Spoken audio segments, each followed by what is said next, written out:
சுற்றுச்சூழல் ஆர்வலர் திரு முகிலன் அவர்கள் இணைப்பில் இணைந்திருக்கிறார். வணக்கம் திரு முகிலன்.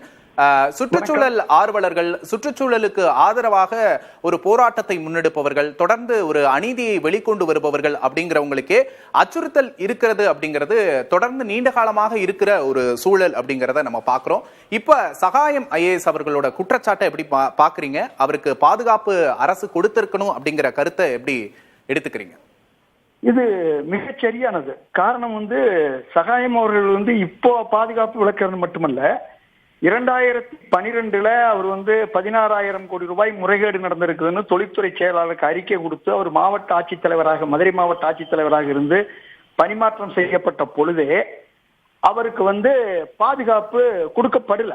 அவர் அதுக்கு பின்னாடி கைத்தறித்துறையில் இருந்தாரு, இப்படியெல்லாம் கொடுக்கல. அதற்கு பின்னாடி உயர் நீதிமன்றம் அவரை குழுவாக நியமித்த பொழுதுதான் அவருக்கு பாதுகாப்பு கேட்டு நீதிமன்றம் தான் அவருக்கு பாதுகாப்பு வழங்குச்சு. சகாயம் அவர்கள் உயர் நீதிமன்றம் நியமித்த ஆய்வு செய்யும் பொழுது நாங்க சகாயம் ஆய்வுக்குழு ஆதரவு இயக்கம் என்ற பெயரில் அவரோடு ஓராண்டு காலம் உடன் இருந்து பல்வேறு சாட்சிகளை கொண்டு வர உதவணும்.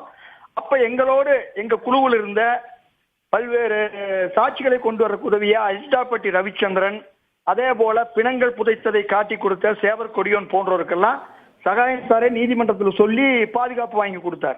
ஒரு சாட்சிக்கே அந்த அளவுக்கு இருக்குதுன்னா, இந்த ஆய்வை முழுமையாக நடத்தின சகாயம் அவர்களுக்கு எவ்வளவு 1,11,000 கோடி ஆதாரபூர்வமாக முறைகேடு நடந்திருக்கிறது என்று உயர்நீதிமன்றத்தில் அறிக்கை தாக்கல் செய்த அவருக்கு பாதுகாப்பு வழங்கி இருக்க வேண்டும்.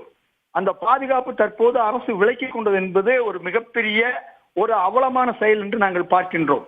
காரணம் இன்னைக்கு நமக்கு தெரியும், சாதாரண கல்குவாரி முறைகேடை சுட்டிக்காட்டியதற்காகவே இங்க புதுக்கோட்டையில ஜக்பர் அலி அவர்களும், கரூர்ல விவசாயி ஜெகநாதன் அவர்களும், திருநெல்வேலியில காவல் கிணறுல மணி அவர்களும் கொல்லப்பட்டதும், அதே போல இங்க தூத்துக்குடி மாவட்டத்துல கிராம நிர்வாக அலுவலர் லூது பிரான்சிஸ் கொல்லப்பட்டது எல்லாமே இப்ப சமீப காலத்துக்குள் நடந்தது. அது மட்டுமல்ல, கடந்த ஆண்டு புதுக்கோட்டை இலுப்பூர்ல கோட்டாட்சியர் அவர்கள் மணல் குவாரியை முறைகேடை கண்டுபிடிச்சதுக்காகவே அவர் மேல வாகனம் ஏற்றிக் கொள்ள முயற்சி பண்ணாங்க. இப்படியான நிலையில கனிம கொள்ளையை சுட்டிக்காட்டுவதற்குரிய சமூக ஆர்வலர்களுக்கும் பாதுகாப்பில்ல, அரசு அதிகாரிகளுக்கும் பாதுகாப்பில்ல, பல பத்திரிகையாளர்களும் தாக்கப்பட்டிருக்காங்க.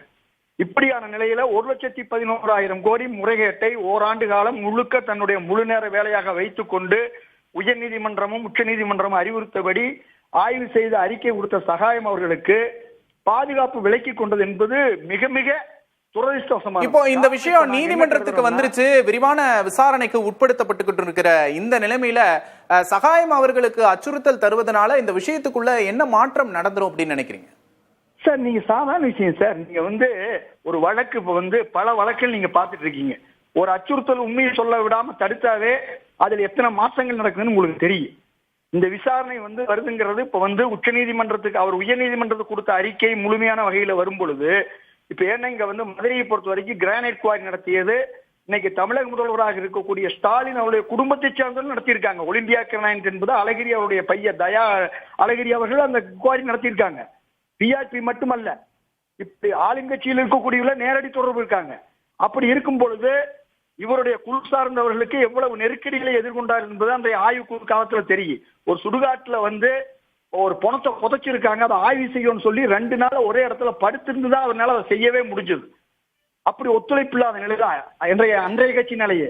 அப்ப இன்னைக்கு இந்த விஷயங்களை நேரடியா ஆளுங்கட்சியே சம்பந்தப்பட்டிருக்காங்க. அப்ப அவருக்கு பாதுகாப்பு இல்லாம அவர் எங்க போக முடியும்? இப்ப நாங்கெல்லாம் இருக்கோமோ ஒவ்வொரு நாளும் நாங்க இன்னைக்கு எங்க உயிர் இருக்குதாங்கிற கேள்வியோட தான் நாங்க இயங்கிட்டு இருக்கிறோம். ஒரு IAS அதிகாரி, அது நீதிமன்றம் நியமித்த குழுவினுடைய அதிகாரிக்கு பாதுகாப்பு கொடுக்காமல் இருக்கிறது என்ன அர்த்தம் இருக்குதுங்க? இங்க சும்மா எதையோ சொல்றதுக்கெல்லாம் பாதுகாப்பு கொடுத்துட்டு இருக்கிறது காரணம் இல்லாம. ஆனா இந்த மண்ணை பாதுகாக்கணும், மக்களை பாதுகாக்கணும், இயற்கையை பாதுகாக்கணும், தமிழ்நாட்டு வளத்தை பாதுகாக்கணுங்கிறதுக்காக கொடுக்கப்பட்ட ஒரு அறிக்கைக்காக அவர் என்ன கேட்கிறாரு? நான் அறிக்கை கொடுத்திருக்கேன், அறிக்கை கொண்டு பெரிதாக விசாரணைக்கு வந்தோன்னா எனக்கு பாதுகாப்பு இல்லைன்னு கேட்கிறாரு. அது உண்மையா பொய்யா? சாதாரண கைப்புண்ணுக்கு எதுக்கு கண்ணாடி? இந்த தமிழ்நாட்டில் நடந்துட்டு இருக்க நிலைமையில எனக்கு தெரியும். ஜக்பர் அலி சொன்னார், அறிக்கை கொடுக்கிறாரு, மாவட்ட ஆட்சியர் 17ஆம் தேதி நான் போராடுவேன்னு சொல்றாரு, 17ஆம் தேதி படுகொலை செய்யப்படுறாரு. இங்க ஜெகநாதன் குவாரிய கரூர்ல மூடுறாரு, என்ன கொல்றதுக்கு ஆள் வந்துட்டாங்க, இன்னைக்கு சாயந்தரமே கொல்லப்படுறாரு. இப்படி நடந்துட்டு இருக்குங்க. இங்க அப்ப இருக்கும் பொழுது சாதாரண மக்களுக்கு பாதுகாப்பு இல்ல. ஒரு IAS அதிகாரி அது 1,11,000 கோடி நீங்க யோசிச்சு பாருங்க, தமிழ்நாடு பட்ஜெட்டில் 1/3 அப்படியான முறைகேடு நடந்திருக்கிறத ஆதாரபூர்வமா சொல்ல வரும் பொழுது என்ன வேணாலும் நடக்கு. என்ன இது அப்படியான நிலையில அவருக்கு பாதுகாப்பு கொடுக்காம வெறும் விசாரணைக்கு வருவது மட்டுமல்ல, அவருக்கு பாதுகாப்பு கொடுக்கறதுக்கு அரசுக்கு என்ன பிரச்சனை இருக்கு? அரசு ஏன் அதை மறுக்குது?